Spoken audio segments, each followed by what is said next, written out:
kunoo fooyyee isinii dhufeen jira jechuudha. Warroonni sagaleen itti qabaa jirtanii, warroonni moodhaanis na dubbistanii dhiifama isiniin jechuun barbaada xiqqoo waan na dhukkubee turee fi amma immoo kunoo galata rabbii fooyya'ee amma naa wayyaa qoricha sarran xumuradhee sababii kanaaf jedhee boqochaa ture jechuudha. Galgala kana viidiyoo waraabee galee saniif jennaani sapiraayisiin qaba.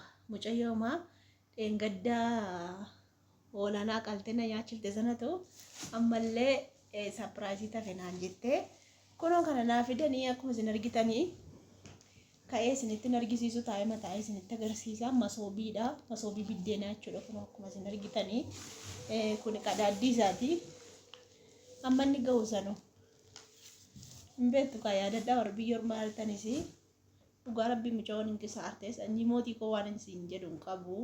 Hedduu tokko naaf galatoomee ulfaadhu salaggalee illee naa qabdee turte garuu si deebisuu hin dandeenye sababa kanaatiif dhiifamaa lubbuu tiyya qaalii tiyya bareedduu tiyya siin jedhan tala tiyya dhugaa rabbii hedduu si jaaladha hedduu si kabajaa amma kana kisaaruu hin qabdu anamma akka dhugaa rabbii yoritti na dhukkubu sana keessa waan ta'eef yoritti irra afee naan jeenatti fidanii nama kan biraan see malee dhugaa rabbii seetamma kana kasaareen seene kunooti laawwanniinsaa haatisaa kunooti kan ittiin biddeerraa baasee illee kunooti mul'ata miti kunoo haatisaa sinjira kunoo amma inni ga'uu laalisanii koo kunoo kana fakkaata viidiyoonii sapiraayisiin keessa na bira ga'ee jira. Viidiyoonatu dalaguu dadhabe sababii na dhukkubee fi sagaleen koo sirrii miti qufaas immoo maammaa qufaa sababii kanaaf jedheetanii viidiyoo dalaguu dadhabe malee qaata na bira ga'ee sin jedha lubbuu tiyya naa gammadii kunoo dhugaa rabbiin masoobii biddeenaan qabu mucoon dubartii mana goote jechuudha. Karuma hundumaanii waan hin jedhu hin qabu dhugaa rabbii jecha siif hin qabu rabbiin yaada furaada keessiifaa guutuu wanti yaade wanti karoorfattee rabbiin siifaa guutuu sin jedha. Hundaafuu baay'ee tokko gammadee jira kunoo kana fakkaata. Warroonni bitachuu barbaadde illee asumarraan sarii akkasii isin ajajnya kaa dhugaa rabbii kunoo baay'ee tokko bareedaadha. Waan natti bilbiluu joo boodan kaasaa kaa silkiin natti bilbila maara chaarjii irraa booddeen kaasaa amma viidiyoo waraabaa waan hin jiruufi iyyitee addabdee adiistu akkasii kunoo kana fakkaata kunoolaa dhugaa rabbii hedduu tokko namatti tola baay'ee nama gammachiisa. Namni dhugaa hin beeku dhugaa rabbii mucaa'uun baay'ee tokko daddabdee maaltu amma kana isin daddabsiisee dhugaa rabbii akkuma isin argitanii kan biraanis immoo jira. Sabboontuun biyya Arabaatti bartee biyya keessatti kunoo kunillee hin jira akkuma isin argitanii isin argisiisa.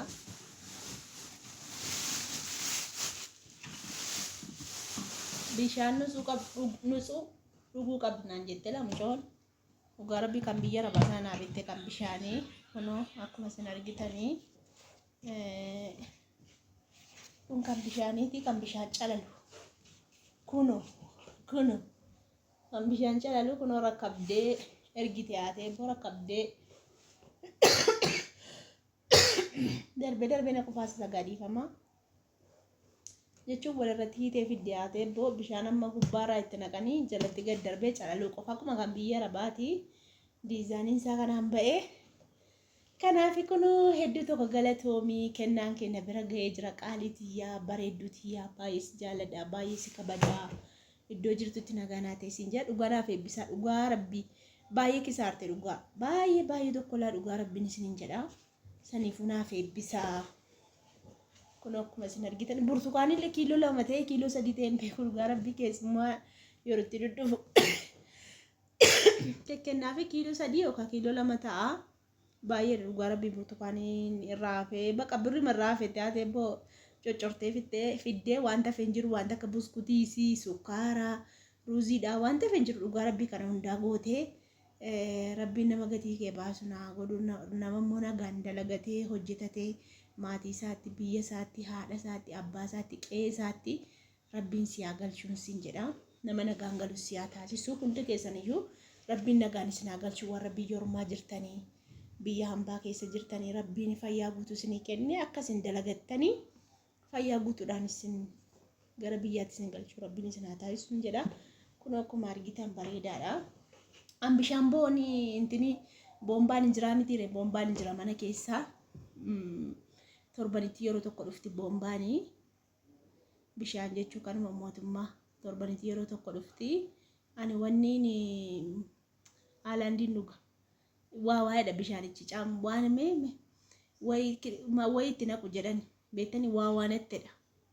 Saniifuu ani intini dhuga kunoo haalandiin dhugaanii malee waa waanettedha. Bishaachi qodaatti miicuu uffatatti miicuufaa qodaafaa shaaworii minaamnatti hin galte malee tursanii fiduu natti fakkaata bishaanichaa. Bishaan sirrii miti natti hin fakkaatu. Saniifi immaa kootiin geessa.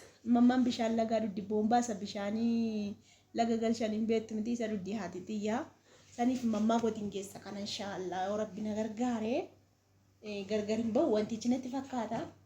Qadada sarraa bukkisee kiisii adda addaa keessa kaa'ee dhaqee mammaa sapiraayisii godhee mammaan si haa eebbiftu garabbii. Haati koo si haa eebbistu sanyii koo bareedduu koo hilwaa koo garabbii mammaa dhageessee itti agarsiisee hin gammaddine kan arginaan ila ana caalaatti gammaddi garabbii ana caalaatti gammaddi lafa kana hartee si eebbifti ani eebba badaan beeku silumayyuu jechuudha. Saniif jennaani mammaa dhageessee sapiraayis godhaa inshaallah garabbii asii askoo ga'uudha malee rakkoon koo askoo ga'eennaan qallaaliidha kaffaltiin qabu. Ammas kootti isa rakkisu garuu yooma waa xiqqoo sirkatti arganii kaffali namaa jedhu. Shaanta xiqqoon baattadde deema gaafan deemanii. Inshaallah saniifuu gammadeen jira qaalitii yanaaf galatoomi ulfaadhu siillee naaf eebbisaa jire dhugaa rabbii naaf eebbisaa. Akkasi baay'ee afuuraa ciccitaanaa saamnu dhugaa rabbii dhiifama. Maaliif jennaan na qaba xiqqoo sagaleen kooyyuu sirrii miti na qaqqaba gaafa nanaasaadhu. Kanaafi kennaan keenya bira ga'ee jira haadhatiyyaa intadhatiyya bareeddutiyyaa rabbiin nagaan si agalchu kan maaluma jettuun si arge akkatti si hammadhe ilmaan tiyya dhugaa rabbii ijoollee kiyya hundi isaaniiyyuu isin ilmaan tiyyaa warri na daawwattanii warri na jaallattanii na daawwattanis warri waan haa gootanis dhugaa rabbii hundi keessaniyyuu anaaf tokko ija tokko maal fotu na jaallachuu baatanii nan daawwattanii ijoollee baay'een si jaallannaa si kabajnaa marri jettu bakka dhugaa rabbii waan haa gochuu miti afaanumti keessaniyyuu nagaa dhugaa rabbii afaanumti keessaniyyuu dammaa kiristaana ta'a musliima ta'a bakka ijuma tokkoon na laaltanii akkuma isin jaalladhutti amman kiristaana musliima zariin kee akkana oromoodha amaaraadha miti annamuma nama ta'eef hin jaalladha dhugaa rabbii namummaa isaa laaleetanii jaalladha jechuudha dhugaa rabbii isinis akkasitti na jaallattu hedduu tokko naaf galatoomaa ulfaadha ijoollee tiyyaa isinittiin immoo deebi'aan isiniin jechuu barbaada. Hundaafiyyuu warri waasaappiin haasofna akkasii naa galateeffadhaa mucayyoo viidiyoon baay'isuu gammadeen jira mammaadhaan geessa gammadu mammaadhaan geessa kana qola irra keedde dhugaa rabbii qola irra keedde yamma ijaan deema gaafa naqu bishaan boombaa dhugu waan ta'eef isaan salagaa dhugu boombaa miti salagaa lagaa jechuun xaasaan isa buddisan miti injiraamtiree tolchanii jiru. Achuma raga guyyaa tokko dhaqee isinii waraabaa qo'a lagichi fagoodha malee nan naqamu daafuu kun godhudha dhaqee isinii waraabee itti naqee mammaan bishaan qulqulluu dhuddee si eebbisti jechuudha dhugaa rabbii akkasi gammadeen jira kana fakkaata isin bitta adda dhugaa warroonni amma bishaanan kana waan dhuguun barbaanne malee boombaa kana dhuguun barbaanneef malee ani iyyuu itti naqadda ture tu bishaan sana gaafate itti naqadda kun amma sirrii miti bishaan kun sirrii miti hundumtuyyuu nu bu'aansa warri gibbii kana keessaa hundumtuyyuu nugu fayyoon waan iyyuu nunnu naan hin dhuginnaan jedhanii saniifanii sirrii miti tutturee dhufa waansa taankarii keessa akkasi kana fakkaata gammadee viidiyoo sitti hin baay'isu caawa jedha.